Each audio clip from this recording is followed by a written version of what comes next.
gitu. Pak, itu kan Angkut mall, lah ini kan kebijakan dari intern pengusahanya kan, nah gitu. Tapi bukan ada larangan dari pihak pemerintah dan itu bukan kebijakan pemerintah. ya benar. Ya kan? Ya, Pak. Nah, ini kan menyangkut pribadi, hak kebijakannya para pengusaha itu. Kan begitu ya? Nah, lebih konkretnya apa alasannya mungkin bisa ditanyakan ke sana. Harapan Bapak untuk pengusahanya misalnya tidak memotong gaji karyawan atau Nah, gimana, ya. Pak? Ya, kalau harapannya Permintaan Bapak ke pengusaha ya, gitu. kita himbau harapannya kiranya karyawan-karyawan yang sementara dirumahkan ini kiranya hak-haknya itu bisa dapat dipenuhi. Paling tidak itu adalah untuk kebutuhannya mereka itu. Nah, itu supaya juga diperhatikan dan dipenuhinya.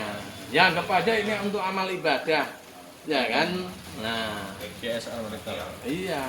Oke. Jangan ada membantu ya dianggap aja untuk kepentingan itu kan yang selama ini kan antara pengusaha dan antara karyawan ini kan ya kan udah cukup familiar ya kan hubungannya kan seperti ibaratnya kalau mata uang ini kan dua sisi mata uang ya antara mereka hubungannya juga sudah cukup bagus tapi dari aspek kemanusiaan itulah yang kami harapkan dan kami himbau untuk mereka tetap memperhatikan hak-haknya karyawan itu. Tumat Mega Mall, Bang?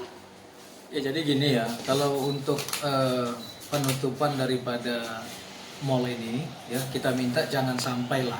Artinya kalau masalah jam operasionalnya dikurangi ya itu kita rasa nggak ada masalah ya, nggak ada masalah. Apalagi saya melihat sih ya, mulai daripada pandemik COVID-19 ini ada ya di Batam ini, kita tetap upayakan bagaimana masyarakat kita tidak melakukan borong bahan sembako atau apa. Dan saya lihat sampai hari ini itu masih netral-netral saja gitu loh. Kalaupun misalnya ada kendala ya, ada kendala itu ya mungkin karena masalah dirumahkan, masalah PHK, kemudian operasional perusahaan yang terhenti mungkin. Nah, kaitannya apa? Kaitannya kalau untuk mall sendiri kita bisa lihat di Jakarta saja yang sudah melakukan PSBB ya, itu mall tetap dibuka. Karena apa? Masyarakat itu biar dia ada keleluasaan untuk membeli bahan sembako juga termasuk obat-obatan dan vitamin gitu. Jadi masyarakat kita itu supaya terbiasa bahwasanya besok dibeli juga ada gitu loh. Jadi nggak terjadi rush gitu. Bang, Kalau saya sih ya seperti kita sampaikan tadi, kalau bisa jamnya saja yang dibatasi gitu. Jangan sampai ditutup lah, karena bagaimanapun misalnya ya kayak pemasok misalnya, pemasok yang mendistribusikan sayur atau apa yang ke sana gitu. Nah, masyarakat Batam ini kan nggak semuanya. Sementara di pasar-pasar tradisional itu kan ada pembatasan tuh, bahkan ada yang ditutup, ya kan? Masyarakat kita saja yang artinya nggak mungkin juga kami mau beli makanan nggak bisa beli ini nggak bisa gitu. Nah, kalau misalnya di sini juga ditutup, ini akan berimbas kepada pasar-pasar kaget yang ada di Kota Batam ini gitu. Contoh misalnya yang masyarakat menengah ke atas misalnya, yang biasanya misalnya dia beli itu ya udah beli di mall saja gitu, belanja di mall aja gitu ya. Nah, akhirnya akan turun ke pasar-pasar kaget itu tadi dengan pasar-pasar tradisional yang ada gitu.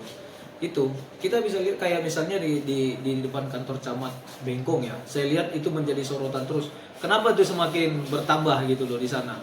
Ya mungkin imbas daripada kayak yang di Jodo misalnya itu dilarang, akhirnya orang jadi ke sana semua, penjualnya pun jadi berpindah tempat. Ini sama saja dengan memindahkan ya pembeli itu ke satu tempat gitu. Tapi kalau itu ada dibuka di mana-mana, saya yakin nggak akan terjadi yang seperti ini karena tidak ada kekhawatiran mereka untuk membeli bahan pokok itu tadi.